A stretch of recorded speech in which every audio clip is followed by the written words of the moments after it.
hitting objects, being caught in or between machinery or equipment. Hazardous substances such as acids, hydrocarbons and asbestos.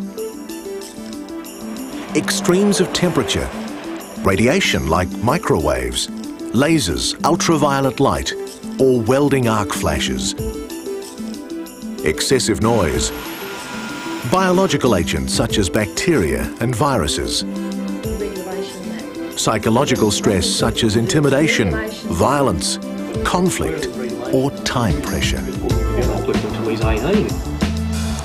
It's important to be able to identify hazards and to work with your employer to control them. There are 3 simple steps to making sure your workplace is safe and healthy. They're based on the belief that the workplace should be modified, as far as practicable, to suit people, not the other way around. These 3 steps are: spot the hazard, assess the risk, make the changes.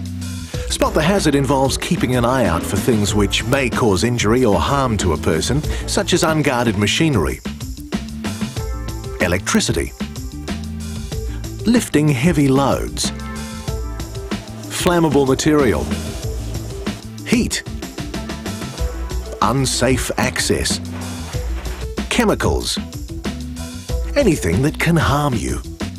Assessing the risk means judging the likelihood of a hazard which could harm someone. An important aspect to consider is the extent of training provided so that people can work safely with the hazard. Controlling the risk or making the changes is the most important step. It means controlling or eliminating the hazard to reduce the risk of a person being injured or harmed. You may need to use one or several of the following. Remove the hazard at the source, eliminating the item or substance. Substitute it with a less hazardous item or substance. Isolate the hazard. Relocate it away from people. Add safeguards, such as safety barriers or exhaust ventilation. Adopt a safer procedure. Consider training and supervision. Finally, if there are still risks, use personal protective clothing or equipment. There are many situations where you can make the changes yourself. For instance, if you see a hazard you can rectify easily and safely, you should make the changes. Here, the electrical cables are an obvious hazard. It doesn't take much to pick them up and put them safely on the cable stand. But sometimes it isn't possible for you to take direct action.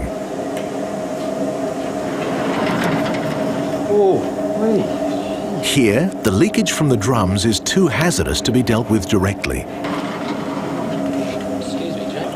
In these situations, report the hazard to your employer immediately.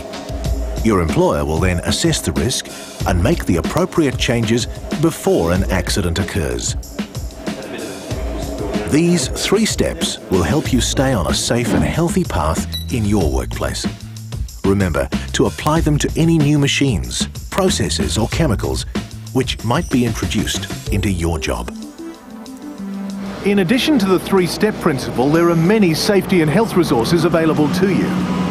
Material safety data sheets, or MSDSs, are essential to help you keep up to date with the hazardous substances and materials you may be required to work with.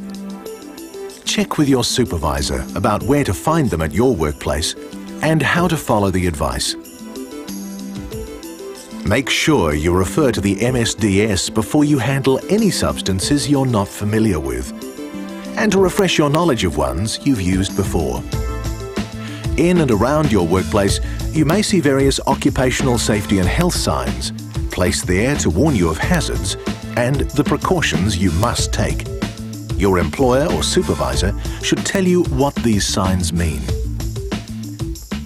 You can also access a wide range of safety information on the internet through SafetyLine, WorkSafe Western Australia's online information service.